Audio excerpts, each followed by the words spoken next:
Welcome to this tutorial on the basic template design for FLIR Thermal Studio. I am Paul Frisk with the Infrared Training Center, here to help you get the most out of your reporting software. Now, Thermal Studio offers an array of features that allow you to process your infrared images, track trends in your thermal data, and create comprehensive inspection reports. Thermal Studio's strongest asset is the ability to create custom templates to easily generate professional reports. The following topics will be discussed in this module: suggested default template parameters, the template design and editing processes, the use of core and thermal display elements in the template. Please note that the creation and editing of templates can only be accomplished using the standard and professional versions of Thermal Studio. Also, the number of templates that can be custom designed in the standard version is limited to 5. Before starting the generation of a new template or editing an existing template, it's recommended that you establish the operating environment for reports. Navigate to the Report tab in the Settings menu. One recommendation is to enable the autocorrect. This will enable the spell checker whenever the system identifies a misspelled word. Thermal Studio and its default templates are created with a default page size of A4 portrait. For North America, we would recommend using the letter portrait. Choose the font you would like to use, and font size. I like to use font 14 myself, and the default font color. Note that these changes, when we hit the save settings, will not change the already created templates.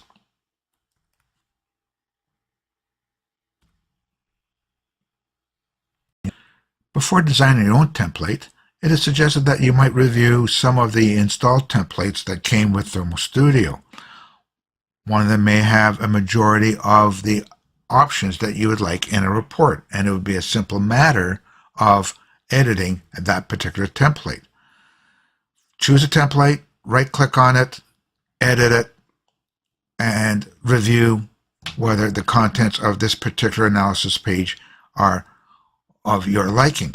One thing to note, as mentioned earlier, the default page size is A4. If you would decide to use this template as your sample template, first thing we recommend is to change the default back to letter and then save the template in a new name, say my sample template. This will then allow you to modify this version of the template. Should you have made some mistakes and you want to revert back to the original, you would still have the original version of that template here. In this module, we're going to create a template from scratch. Select the Create Template option. We now have a blank page. This is the analysis page. This analysis page is the heart of your template and then subsequent report.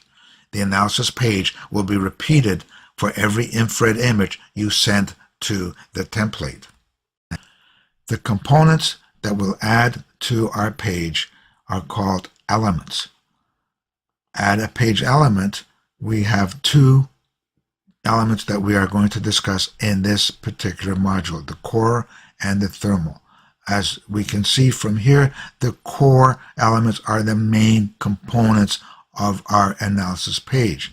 When it comes to data, they'll be displayed as tables. For instance, if we select the parameters table, all the parameters for that image will be displayed.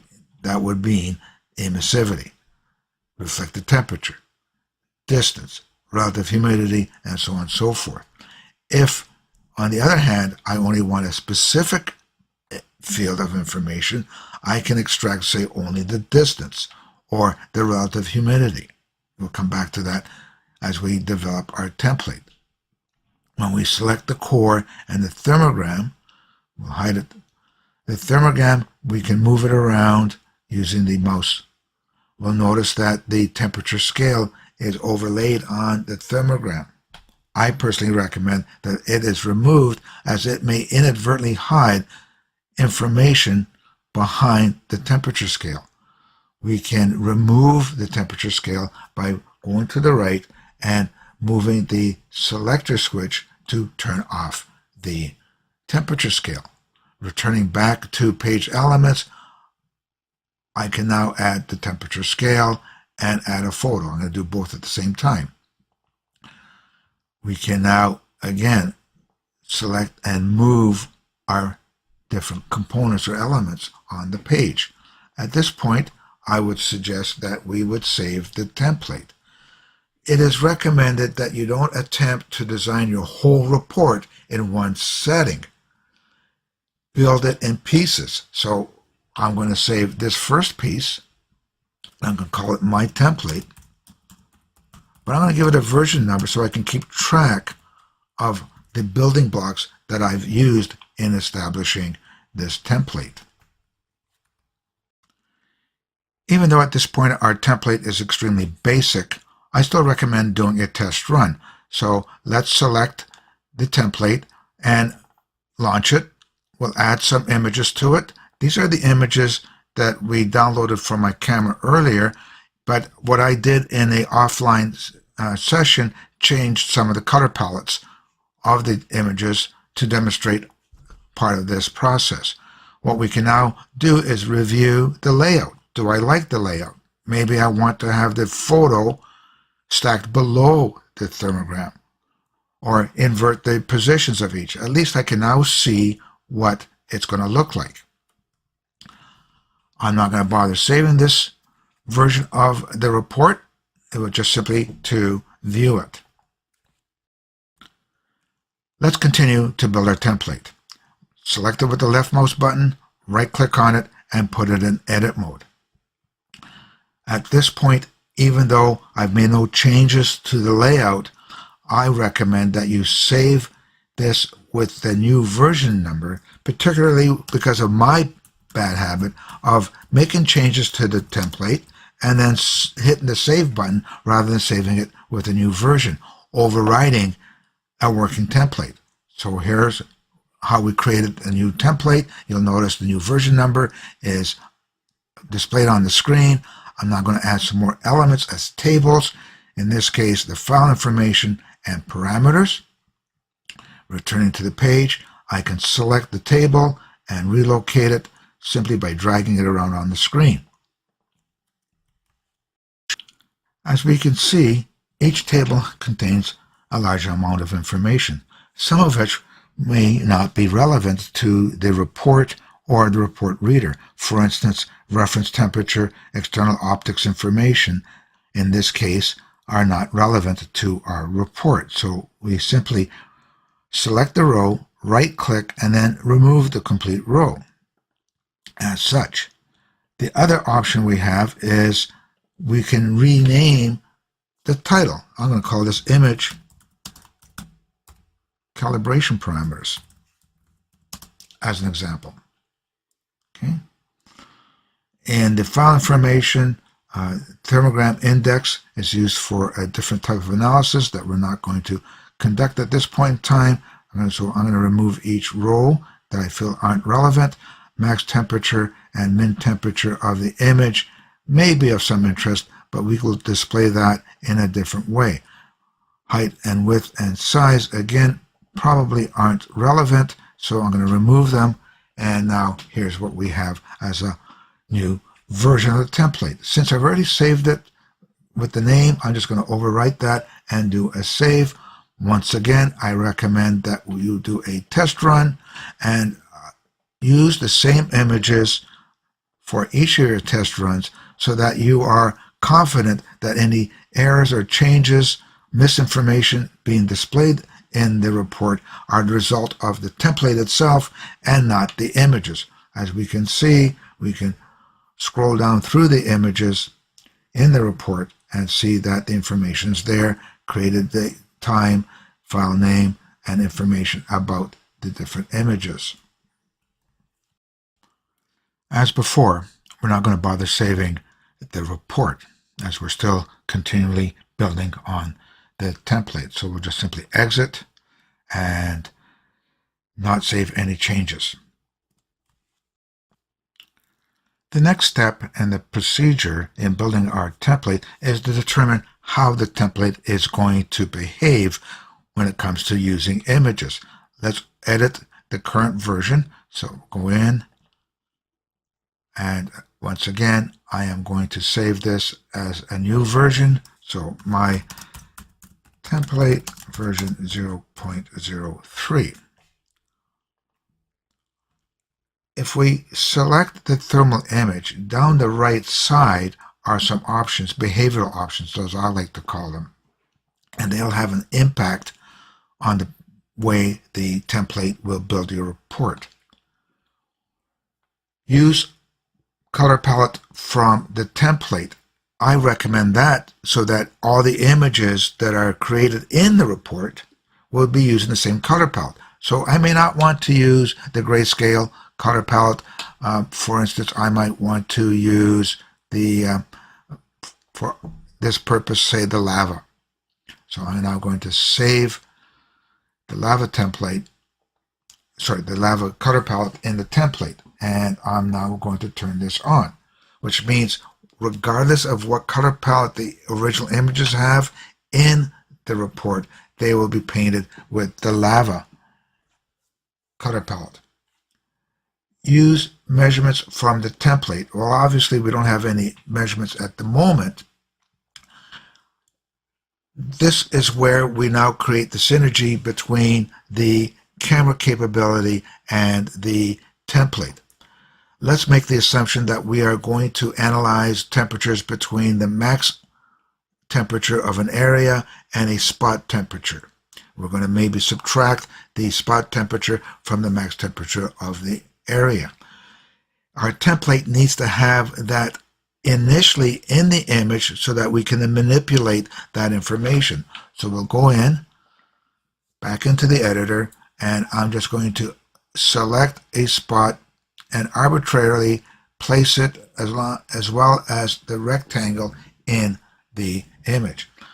I've decided that I'm going to monitor the max temperature in my analysis, so I'm not going to bother with the cold spot or the average temperature in my display, and you'll notice it now only displays the max temperature of box 1.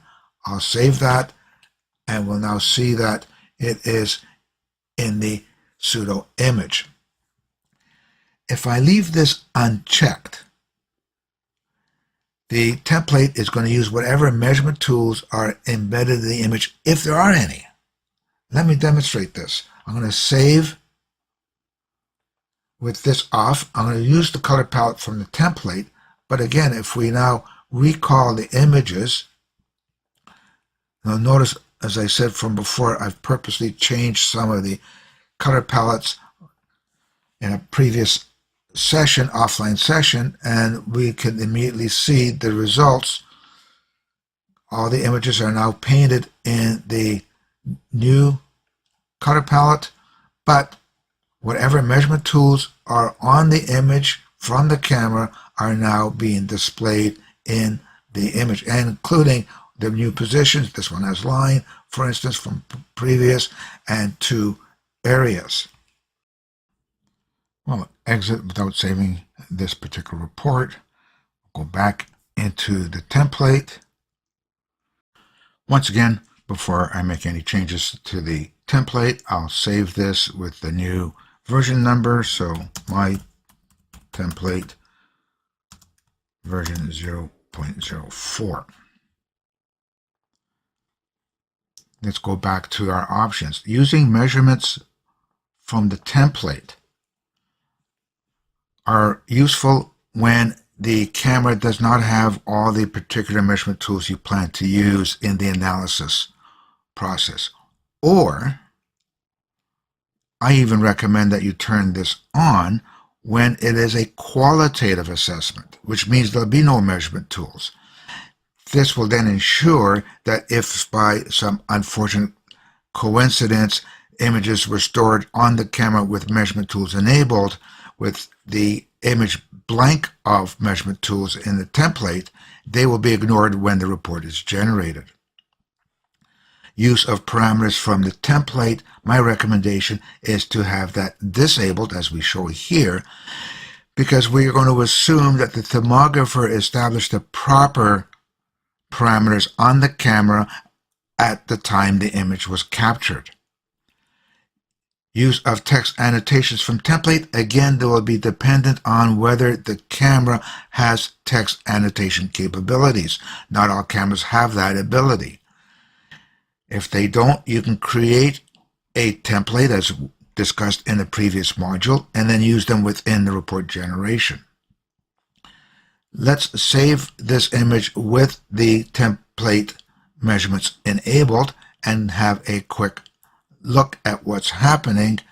Since we've already saved it, let's run it again using the same images as I recommend and dropping them down and generate the report.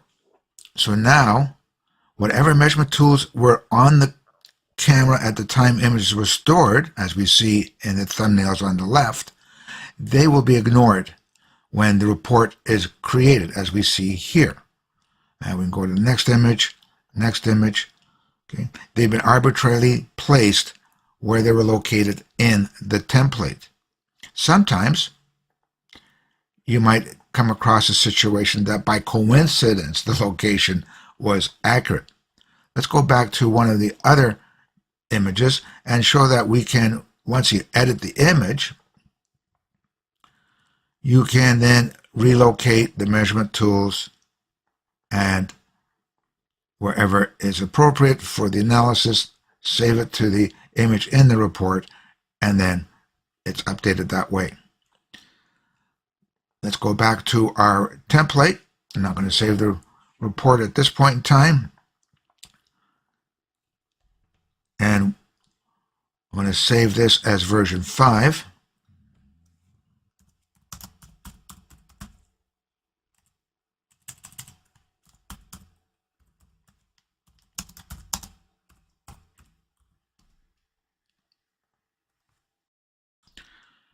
Let's review some other elements that we can add to the page, particularly a couple of the thermal elements. To demonstrate that, I'm first going to remove the file information table and return to the elements, go to thermal, and I'm going to add the created and the file name. I just put them here temporarily, and now I can reposition them. Since this file name is directly related to the infrared image, I'm just going to place it on top of the infrared image. I can change characteristics of any element by looking at the element table. For instance, it might be easier for me to change the height of the element to be 24, and I can make it auto width, so it will adjust the width of this based on the actual name of the image. Consequently, I can do the same with the creation date and time and move it down. I can either move it down using the mouse, or if I go back to the file name for the moment, we can see that the top is at 82 points from the top of the page. I want to align that the same place, and by coincidence I've done that.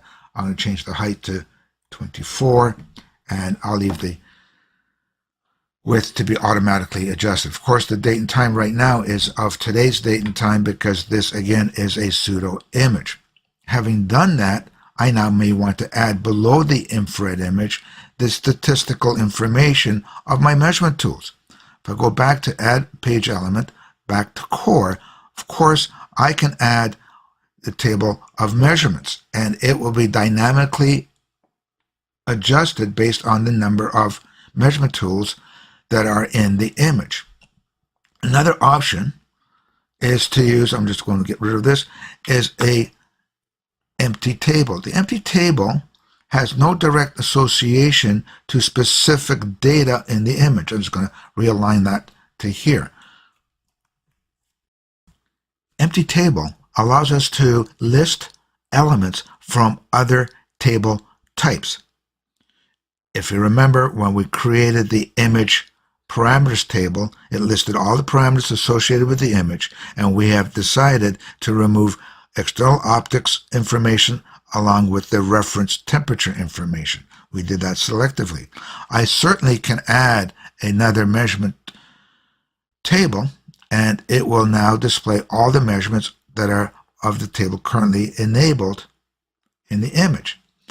But what if I want to add different information? Mix and match, so to speak. Well, what we can do is we'll add a row and measurement. In this case, I want the rectangular information to be displayed first. We make sure that the label is exactly the same as what it is in the image. So in this case, uppercase B, lowercase x, 1, and it displays it here. Before I continue on, this example row is not required, so I'm going to remove the row. And another advantage is we can still rename the table, and I'm just going to call this image information, and it's going to contain more than just measurement tool information. I'll now want to add the spot temperature, so I'm going to add a row, measurements, spot meter, uppercase S, lowercase p, 1, and it's going to display that information.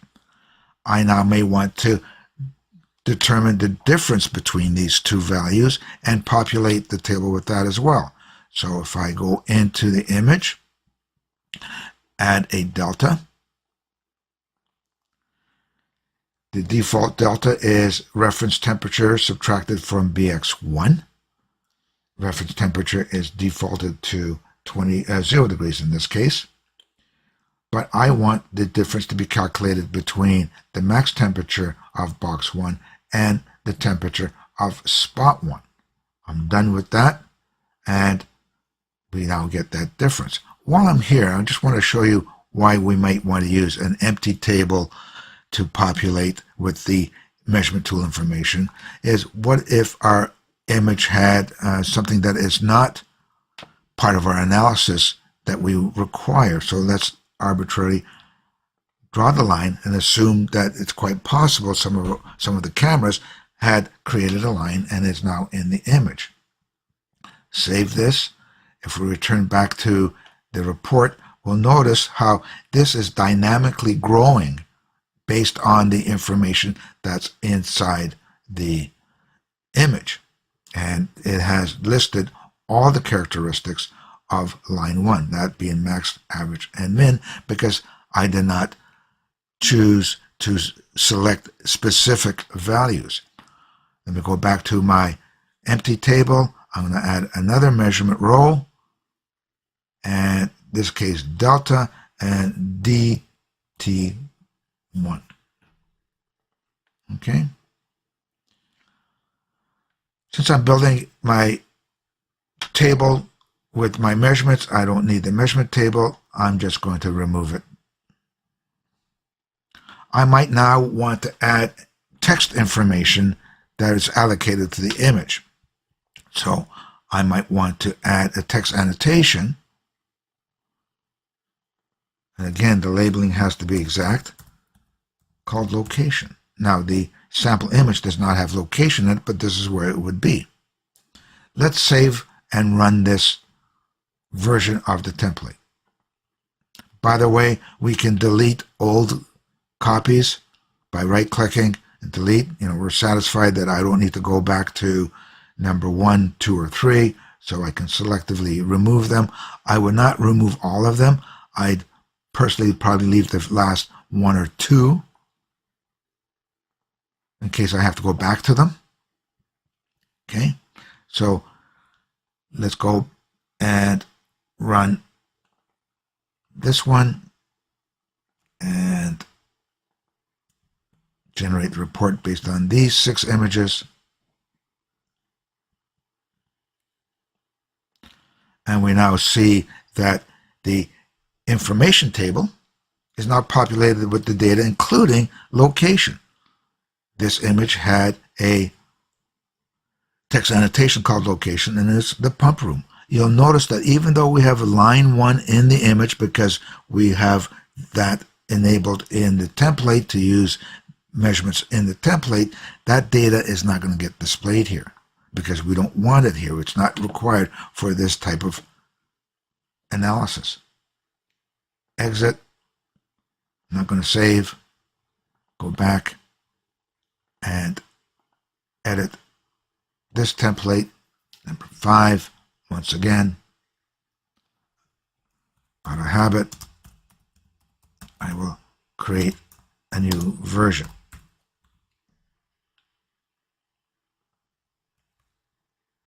Another powerful element that can be added to the template is a text box. So we'll go down, scroll down, and go down to a text box, which allows for free formatted information. Text box can, I'm just going to put this down at the bottom for a moment and change its size, give it a recommendations, for instance, and then using the element properties, I can maybe put a border around it, make it 1 pixel thick, and give it a border color of black. So now this is what it's going to display. When the report's generated, the report reviewer can now add recommendations or observations. But the text box could also be useful when associated with the thermal image elements. The text box becomes very useful when used in conjunction with elements. For example, if we go back to the thermal element and let's talk about the temperature difference that was calculated previously. So we're going to go with measurement, and now we are going to look for delta, dt1, and only the value. So what will happen is that gets displayed here. So we can now make this appear to be generated by adding a text table, not table, pardon me, text field. And what we could do is say something like this: the resultant temperature difference of, and of course I now want to format this to fit in here, resize this one, move this one over, and then maybe put this inside something called observations, but the result temperature difference of 4 degrees. Let's add another text box.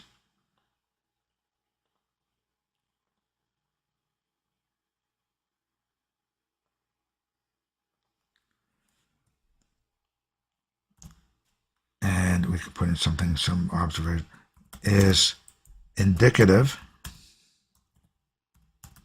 of a minor issue. Okay, and again, reformat it. We can keep adding. We can add more data if we wanted to. Now, for instance, with the line, let's move these down. And I'm just going to move this down here.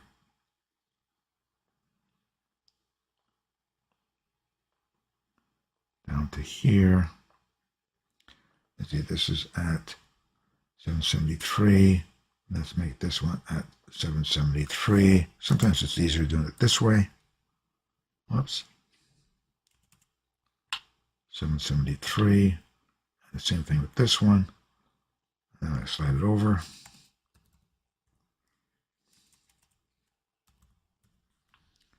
And I just move it over. We could add now another element in as part of the plot, and that's the profile plot, okay, of the line, and associated here, okay, and box 1, line 1. That's what it's drawn. We can change the contents and so on and so forth. As we can see from the list of elements both in the core and the thermal, there is a lot of options that we can use to populate our template. Be selective in what you want to include. Don't overindulge yourself and add too much information that it becomes totally confusing to the report reader. Thank you very much. This is the end of module number 3.